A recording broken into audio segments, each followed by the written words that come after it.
In VRED 2020.2 we have added the support to stream Qt content directly into the VRED scene using a newly inbuilt script module. Just go to Scripts, Qt Quick Streaming. Here you can start a stream using an exe file that contains Qt content.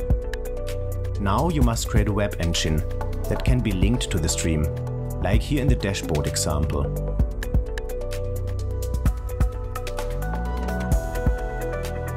Within the Qt Quick Streaming window, you can add multiple streams and assign it to other parts of your scene using the media editor.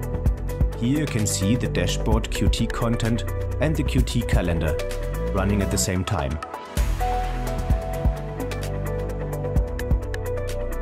Your configuration of multiple streams can then be stored under the Scripts menu and be loaded from here again.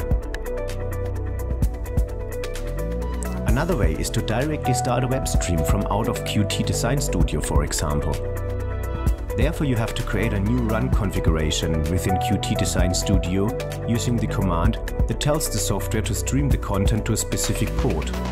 In that case, I'm using the port 8990. This stream is just running in the background and can be used within VRED by using the right URL and port number directly in the media editor's web engine, like you can see here.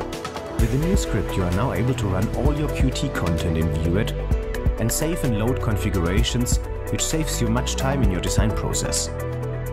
Thanks for watching the video.